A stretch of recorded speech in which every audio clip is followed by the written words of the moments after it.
Donna Dominova is a high school student at George C. Marshall High School who knows nothing about computer science. When you think of computer scientist, what do you think? I think of a person who's good at logic.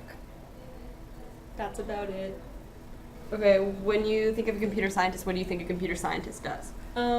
Someone who uses a computer to solve various problems. Peter Amaral is a computer scientist. Oh, have you considered bringing it to the defect resolution team? So when you think of computer scientist, what sort of person do you think? I think of a nerd, someone with those big glasses and the pocket protectors with the pens and the stuff, like a Dilbert kind of character. And do you think this is an accurate depiction of computer scientists? Sometimes, but not necessarily. I think I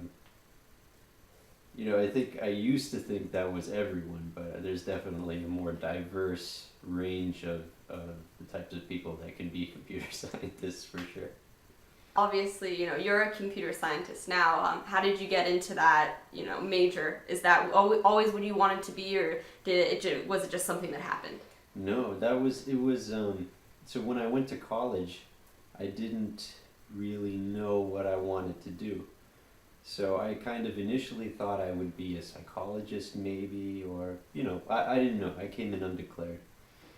And then because I had always sort of liked computers and liked messing around with computers, I said, well, why don't I take an intro to programming course? And then when I started to take this course, I started to really enjoy it. And I became interested in it so much that I joined what they call a Linux users group, which are people who are enthusiastic about the Linux operating system, which is different from Windows and Macintosh. And these guys who were in the Linux users group kind of became my friends and my family away from home because I was away for college. And so I really enjoyed hanging out with them and working on computers and working on my assignments. And then, so I went a whole year taking programming courses. I took one semester, I took intro, and then the second semester I took advanced programming. And then I think I was working on my last programming assignment, and it was April. And so May, everyone goes home. So this was my last programming assignment. And I remember the faculty advisor for the Linux users group came into the lab where I was working on my programming assignment. And it was the week of my birthday too, because I was born in April. And so he had this major declaration form, and he put it down next to me in my machine, and he said, "Happy birthday."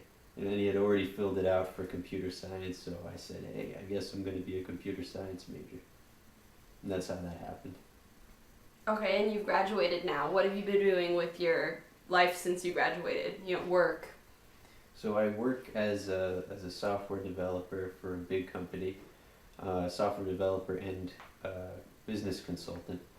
And so for a while I was doing Java programming for a project under the IRS, and then that project ended, and now what I do is called defect analysis. So I work with a team, and we look at all of the software bugs that happen under the Affordable Care Act under the IRS. So we look at all the systems that have problems, and we look for trends among all of those bugs that happen week by week. So if we notice that there's one particular program or one machine that's causing a lot of problems, that's our job to notice that and then figure out how to fix it and bring it to the attention of the higher ups. So it's kind of like detective work, finding patterns among all the noise. So I know you work from home on this new project.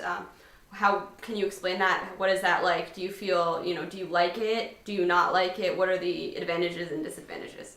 No, I think I like it for the most part. There's no commute.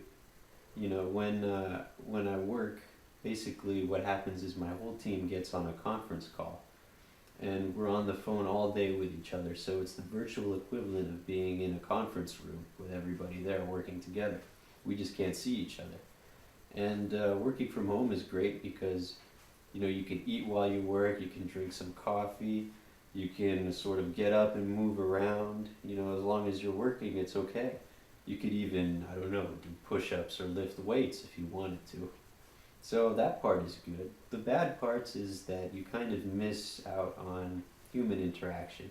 So you don't get to sit and talk to people face to face. You can do it over the phone, but really it's just not the same. So, computer scientist, you spend a lot of time behind a computer doing computery stuff. What are other things, you enjoy, other hobbies you have? Well, I really enjoy listening to music, especially rock music, and I play the electric guitar. And, like anybody else, you go out and hang out with friends and, just generally cause some mayhem. But, there's definitely other things. I like to read and, it's pretty normal, I guess. I heard you have this really, really great sister named Christina. Can you talk a little bit about her? I have the best sister named Christina, yeah.